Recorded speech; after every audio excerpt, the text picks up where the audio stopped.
Hi, this is Ghibran here. ஒரு தப்பு நடந்துச்சுன்னா நீ தான் தப்பு பண்ண, உன்னால தான் இதெல்லாம் நடந்துச்சு அப்படின்னு உங்கள் மேலே யாராவது பழி போட்டு பார்த்துருக்கீங்களா? நான் என் லைஃப்பில் நிறைய பேரை பார்த்துருக்கேன். அப்படிப்பட்ட ஆளுங்களுக்காக இப்போ ஒரு கதை. ஒரு ஹஸ்பண்ட் அண்ட் ஒய்ஃப் ரொம்ப அந்யோன்யமாக இருந்திருக்காங்க.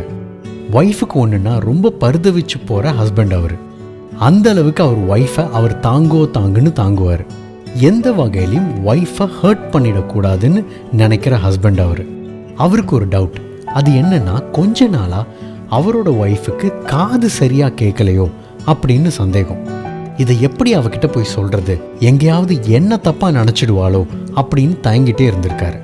அதனால் அவரோட டாக்டர் ஃப்ரெண்டு கிட்ட இந்த மாதிரி என் ஒய்ஃபுக்கு கொஞ்ச நாளாக சரியாக காது கேட்கலன்னு நினைக்கிறேன், ஆனால் அதை எப்படி அவகிட்ட சொல்லி இங்கே கூட்டிகிட்டு வர்றதுன்னு எனக்கு தெரியல, எனக்கு ஏதாவது ஐடியா கொடுங்க அப்படின்னு கேட்டிருக்காரு. அதுக்கு அவரோட டாக்டர் ஃப்ரெண்டு சொல்லியிருக்காரு, ரொம்ப சிம்பிள்.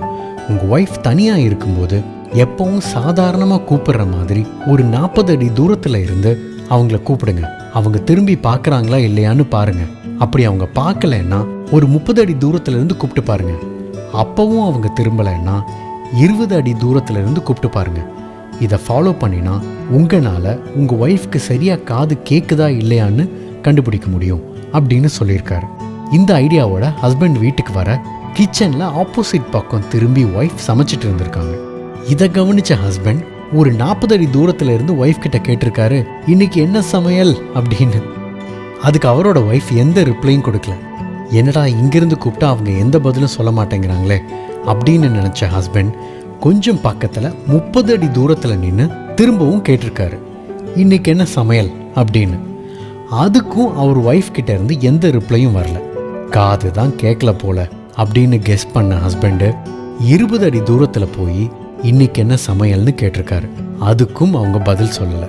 பொறுமை இழந்து ஒரு 10 அடி தூரத்தில் கேட்டிருக்காரு, இன்னைக்கு என்ன சமையல் அப்படின்னு. அதுக்கும் ஒரு துளி கூட ரெஸ்பான்ஸ் இல்லை. கன்ஃபார்மாக காது தான் கேட்கல அப்படின்னு முடிவு பண்ணி அவங்க பக்கத்தில் போய் தோலை தொட்டு இன்னைக்கு என்ன சமையல் அப்படின்னு கேட்டிருக்காரு. அதுக்கு அவங்க ஒய்ஃப், என்னாச்சு உங்களுக்கு, இன்னைக்கு லெமன் ரைஸ் அப்படின்னு நான் உங்ககிட்ட 5வது தடவையாக சொல்கிறேன் அப்படின்னு சொல்லியிருக்காங்க. விஷயம் என்னன்னா, அங்கே காது கேட்காதது அந்த ஹஸ்பண்டுக்கு தான்.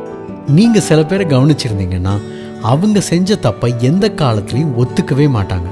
அவனால தான் எனக்கு இப்படி ஆச்சு, அவன் தான் என்னை இப்படி ஆக்கிட்டான்னு சொல்லி அடுத்தவங்க மேலே பழிய போட்டு தன் மேலே உள்ள தப்பை மறைக்க பார்ப்பாங்க. இன்னும் சொல்ல போனால் தன் மேலே தான் தப்பு இருக்குதுங்கிறது கூட தெரியாமல் இருப்பாங்க. முதல்ல நம்ம முதுகில் இருக்க அழுக்க பார்க்கணும்னு சொல்லுவாங்க.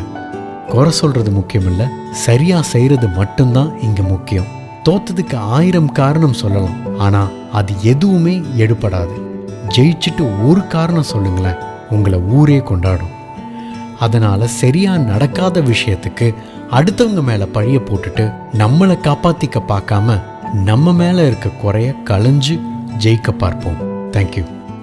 உன் வாழ்க்கை உன் கையில்.